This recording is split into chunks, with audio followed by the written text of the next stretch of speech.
Bonjour et bienvenue sur le vidéo chat mis en place par Sage.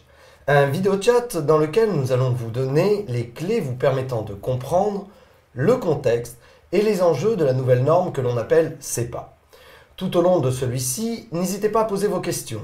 Nous sommes là pour y répondre et permettre à votre entreprise d'effectuer cette bascule inévitable. Anne Seznec, bonjour. Bonjour. Vous êtes chef de marché EDI Finance au sein de la division PME de Sage. Tout d'abord, merci d'avoir accepté notre invitation et de répondre aux questions des internautes. D'ailleurs, à ce sujet, avant d'entrer dans le vif du sujet, je souhaiterais que vous nous rappeliez un petit peu les fondamentaux de la communication bancaire. En effet, il me paraît essentiel de bien comprendre comment une banque et une entreprise communiquent à l'heure actuelle entre elles pour bien saisir l'évolution qui est en cours. Bien entendu, donc la communication bancaire, ce sont en fait les échanges entre une entreprise et sa ou ses banques. Donc les échanges peuvent aller du sens entreprise-banque, mais également dans le sens banque-entreprise. L'entreprise va par exemple envoyer ses ordres de virement, les prélèvements ou les LCR, traites et autres à sa banque. Et la banque en retour va lui renvoyer ses relevés de compte par exemple. J'imagine que tout ceci est normé. Bien entendu, les formats utilisés actuellement sont des formats dits domestiques au format CFONB. C'est ce qui est utilisé en France pour tous ces échanges. Et techniquement, comment ça se passe? On a bien compris qu'il y a une norme qui permet justement d'identifier les fichiers, mais comment ces fichiers sont-ils transmis de l'entreprise à la banque ou inversement? Donc ça, c'est le rôle du protocole. Le protocole, en France, nous utilisons le protocole ETBAC, permet d'envoyer, et le tuyau en fait, qui permet d'envoyer les ordres de l'entreprise à la banque ou de récupérer les relevés de compte de la banque vers l'entreprise. Donc si je résume, d'un côté on a les fichiers qui sont normés, à l'heure actuelle la norme nationale c'est le CFONB, et de l'autre on a le protocole qui permet d'acheminer ces fichiers, et à l'heure actuelle le protocole qui est utilisé c'est le protocole ETBAC. C'est exactement ça, oui. C'est un peu comme le facteur et le message et la lettre si je puis dire. Exactement, c'est le message, donc le fichier que vous envoyez à la banque, c'est une lettre qui est mise dans une enveloppe avec le code postal pour être bien acheminé et l'adresse pour être bien acheminée à son bon destinataire. Et le protocole, c'est en fait la poste ou le facteur qui récupère cette lettre et l'envoie à la banque. Alors, une première question d'un internaute qui nous dit « À vous écouter, tout ceci a l'air très simple et surtout a l'air de bien marcher. Donc, pourquoi changer ?» Pour les formats de fichiers, par exemple, le format actuel, le format CFONB, est franco-français. Dans l'idée d'un élargissement à l'Europe, il fallait trouver un format de fichier qui était valable pour tous les pays de la zone SEPA. On peut comprendre, ça c'est pour le message. Et pour le protocole, pourquoi on le change aussi? Alors le protocole ETBAC est un protocole qui date des années 80, qui arrive à obsolescence. D'ailleurs, Orange Business Service, qui gère ce protocole ETBAC via son réseau X25, a annoncé l'arrêt de sa maintenance au 30 septembre 2011. Donc, vu qu'il s'arrête, il va falloir changer de protocole également. Donc, fin du protocole ETBAC très prochainement. Et ce protocole, il va être remplacé par quoi? Alors, deux possibilités s'offrent à nous, soit le protocole EBIX, soit le protocole SwiftNet. Donc SwiftNet, je vais faire un petit aparté rapide. SwiftNet, en fait, est un protocole à destination des très grandes entreprises. L'autre protocole, EBIX, est celui qui a été choisi par Sage. D'accord, donc finalement, Sage a choisi EBIX puisque plus adapté à sa clientèle? C'est exactement ça. Alors, autre question, c'est concernant le protocole. Il va changer, mais si je comprends bien, on a d'un côté le format pour une harmonisation et de l'autre, le protocole change par rapport à un problème structurel, quoi. C'est-à-dire, on n'a vraiment pas le choix. On n'a vraiment pas le choix. C'est effectivement un problème, entre guillemets, technique qui fait qu'on est obligé de changer de protocole. Le format de fichier, quant à lui, change pour cette harmonisation européenne. Donc là, on aura le choix puisque ce format de fichier est déjà à disposition pour les virements et les prélèvements. Et l'échéance de l'utilisation de nos formats CFONB dits domestiques est aux environs 2012-2013. Alors revenons d'ailleurs sur le format SEPA, une question d'un internaute qui dit « Que veut dire le terme SEPA ?» Alors SEPA est un acronyme anglais qui signifie Single Euro Payment Area, donc en français, zone unifiée de paiement en euros. Alors cela veut-il dire que seuls les pays qui appartiennent à l'Union européenne sont concernés ou Non, en fait, la zone CEPA, c'est une zone géographique, comporte les 27 pays de l'Union européenne, donc bien sûr tous les pays de la zone euro qui en font partie, plus les 5 pays de l'AELE, donc l'AELE pour l'Association européenne du libre-échange.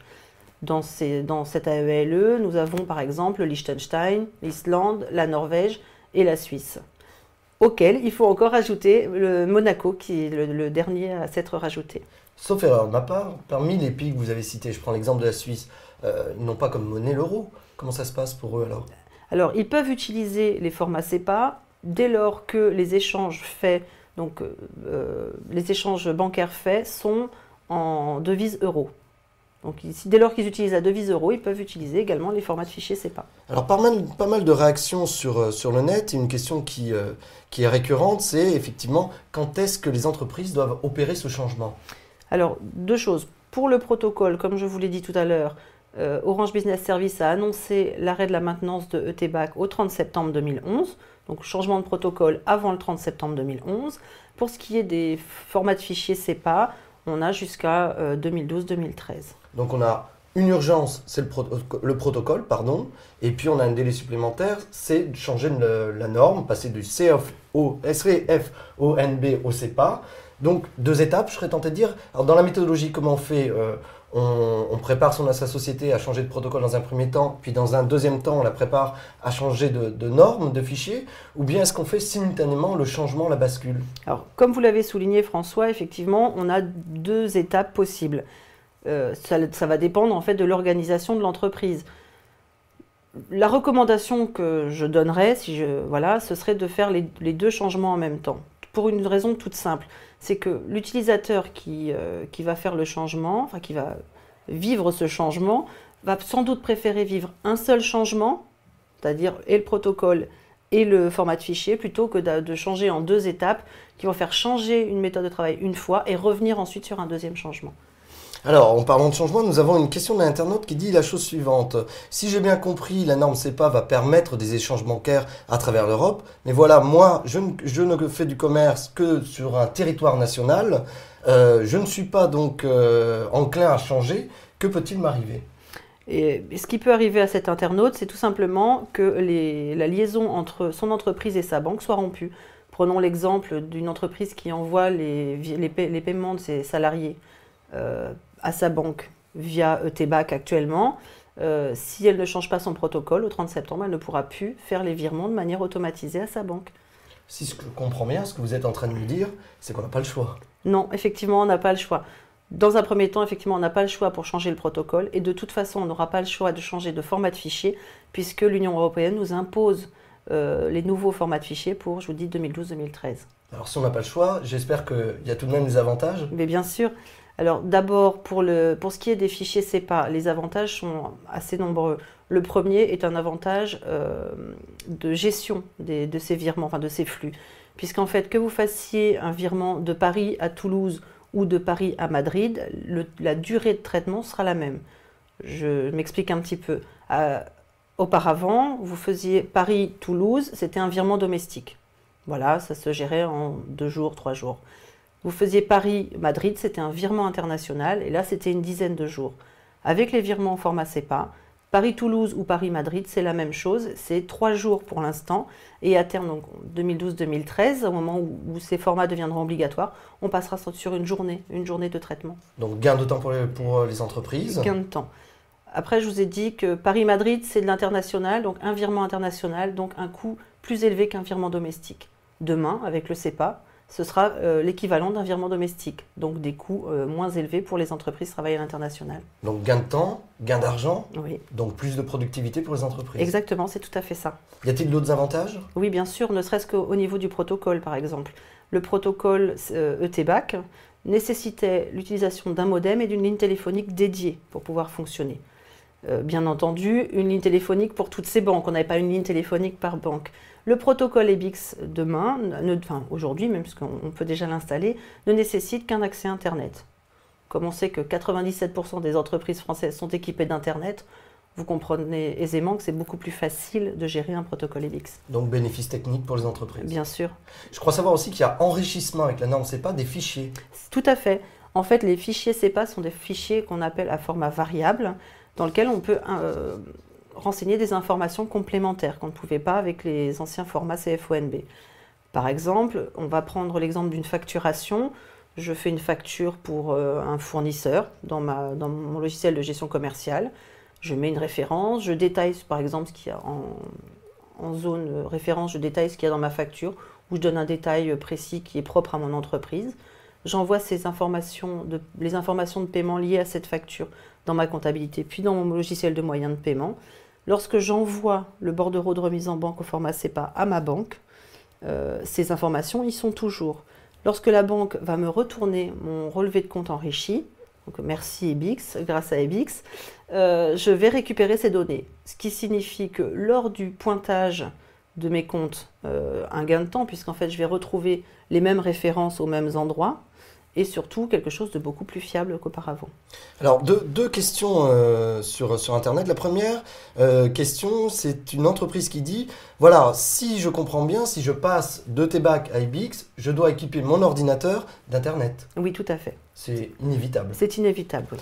La deuxième question, on reste toujours dans l'univers de l'Internet, c'est une personne qui demande, est-on bien sûr que les échanges soient sécurisés? Oui, bien entendu.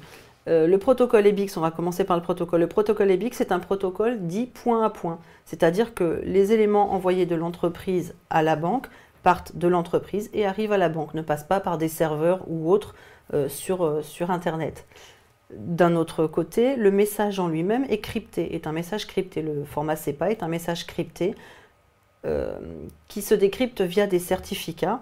Donc, seule l'entreprise et la banque ont les certificats, c'est-à-dire que la banque va recevoir un message au format SEPA, va bien vérifier que ça vient de l'entreprise Y, et quand la banque va renvoyer à l'entreprise les relevés de compte, l'entreprise va bien voir que ça vient bien de sa banque. Donc il n'y a aucun souci au niveau sécurité. Est-ce qu'on peut prendre l'image par exemple d'un paquet dans lequel on aurait un cadenas, j'enverrai la clé et le paquet avec le cadenas séparément? C'est exactement ça. En fait, vous avez un paquet qui est fermé par un cadenas, vous envoyez les deux par deux biais différents ou en deux temps de manière asynchrone, et arrivé à destination, le destinataire reçoit et son paquet avec la chaîne et le cadenas et la clé à côté et donc peut ouvrir le paquet. Alors une autre question d'un internaute qui dit nous avons bien compris les tenants et les aboutissants de la norme SEPA et du protocole TBIX, cependant comment faire pour préparer ma société à cette bascule? Est-ce que je dois me tourner vers ma banque, vers mes partenaires habituels? Comment dois-je procéder? Alors effectivement, la première chose à faire, c'est de se retourner vers sa banque, puisqu'en fait avec la banque, il faut signer ce qu'on appelle un contrat télématique. Ce qui existait déjà à l'époque de TBAC. Ça, c'est pas une nouveauté. C'est tout simplement un contrat de service avec sa banque qui dit, bah oui, moi, entreprise X, je vais utiliser les échanges dématérialisés avec ma banque. Donc ça, c'est une première obligation. Ensuite, pour mettre en place au sein de l'entreprise de manière organisationnelle, il faut se retourner soit vers un partenaire informatique, si vous en avez un, soit vers l'accueil client de Sage, qui est là pour vous aider. Alors, une autre question. J'ai entendu parler du SEPA, mais ma banque n'a pas communiqué sur ce sujet. Quelles sont les démarches que je dois effectuer et à quelle date? Et quelles en sont les implications commerciales pour moi? Alors, la banque n'a pas communiqué. Alors, c'est étonnant parce que les banques commencent vraiment à beaucoup communiquer maintenant. Il suffit que cet internaute aille d'abord voir son banquier, lui dise, voilà, moi je veux faire du SEPA, on m'a dit que EBIX arrivait, je veux faire du SEPA avec vous. Donc là, il va signer le fameux contrat télématique dont je parlais tout à l'heure. Et dans un deuxième temps, qui se rapproche de son partenaire informatique qui va lui proposer des mises à jour de son système s'il est déjà équipé ou une nouvelle application s'il n'est pas équipé à ce jour. Les implications, il y avait les implications, c'est ça, hein, les implications Exactement. commerciales. Les implications commerciales, pour l'entreprise, c'est assez transparent en fait, il suffit juste de bien vérifier qu'on dispose des BIC et des IBAN de ces tiers, donc de ses clients et de ses fournisseurs, pour pouvoir faire avec eux des échanges au format SEPA. Alors nous avons une autre question qui dit la chose suivante. Nous utilisons actuellement Telebac 100 pour nos communications bancaires ETBAC. La migration vers une version compatible avec la norme EBIX se fera-t-elle par une mise à jour de Telebac 100 ou par l'acquisition et l'installation complète d'une nouvelle solution? Non, pour nos clients, en fait, c'est une évolution qu'on leur propose, absolument pas une révolution. Donc pour cet utilisateur de Telbach 100, il suffit qu'il se rapproche toujours de son revendeur informatique qui va lui proposer la mise à jour de son système. Est-ce qu'on peut dire que Sedge propose des solutions adaptées aux clients et sur mesure? Bien entendu, les utilisateurs de solutions Sedge sont de toute taille, de toute origine. Nous avons un package standard mais qui s'adapte à chaque besoin, selon la taille de l'entreprise, selon ses besoins propres, selon son nombre de banques, selon exactement ce qu'elle veut, bien sûr. Alors une autre question qui nous dit, je la lis, nous sommes avec ETBAC 3 à disposition du logiciel de communication bancaire Dial Bank. Ce logiciel a été racheté par Sedge. Aussi, pouvez-vous nous confirmer qu'avant la disparition de ETBAC 3 en octobre 2011, vous aurez trouvé une solution technique permettant de passer sur le système de transmission EBIX sans modification du contrat que nous avons actuellement et sans perte d'historique de données? Alors, en termes techniques, bien entendu, on a des solutions pour récupérer les données de cet utilisateur. Après, en termes de contrat, je ne peux pas répondre en ligne, tout simplement, puisqu'il faudrait que j'ai les tenants et les aboutissants de son contrat, que je ne connais pas aujourd'hui. Donc, qu'il se rapproche du service clientèle de Sedge, et on se fera un plaisir de vérifier tout ça. Une autre question, quel est l'impact de SEPA sur les systèmes de gestion utilisés par l'entreprise? À savoir enrichissement de ces applications pour ajouter les informations nécessaires à SEPA. En fait, les solutions, dès lors, enfin, en tout cas chez Sedge, sont déjà prêtes au passage à SEPA. C'est-à-dire que toute la structure de gestion est prête à insérer ces informations complémentaires. Dans votre comptabilité, dans votre gestion commerciale, vous pouvez déjà mettre des références ou des numéros de facture. Le moyen de paiement, après, le logiciel de moyen de paiement vous permet de choisir quelle est la référence que vous voulez prendre, la référence obligatoire que vous voulez choisir, et ensuite de saisir des données. Donc, dès lors qu'on utilise un produit de la gamme Sedge, il n'y a aucun souci, tous ces éléments sont bien évidemment déjà pris en compte. Et qu'en est-il pour les virements en devises hors Europe? Donc en devises en dollars US par exemple. Exactement, ouais, tout à fait. Il s'agit de virements internationaux qui existaient auparavant et qui continueront d'exister. Donc là-dessus, rien ne change. Rien ne change par rapport à ça. Enfin, une autre question, je souhaiterais savoir quel va être l'impact de l'application du SEPA sur mon fonctionnement commercial. Dois-je faire signer un document à chaque client ou plusieurs? Que se passe-t-il en cas d'impayé, etc., nous dit-on ici. Alors, par rapport à ça, non, il n'y a pas de document à faire signer à vos clients. Il suffit juste de vérifier que vous avez bien les coordonnées bancaires correctes de vos clients et rien ne change par rapport à ça. C'est vous qui allez mettre en place le SEPA dans votre entreprise. Maintenant, pour ce qui est des impayés, les retours d'impayés se feront via votre banque comme il se faisait auparavant. Il n'y a pas de changement non plus à ce niveau-là. Une dernière question, doit-on obligatoirement être équipé d'un logiciel Sedge pour être accompagné dans le changement? Non, bien sûr, vous pouvez avoir d'autres logiciels. C'est vrai que Sedge est précurseur sur le domaine puisque nous travaillons avec les instances CFONB et AFB depuis 2005-2006 maintenant. Donc c'est vrai qu'on était très tôt sur ces choses-là. Maintenant, les autres logiciels vont sûrement également aussi proposer ce genre de service.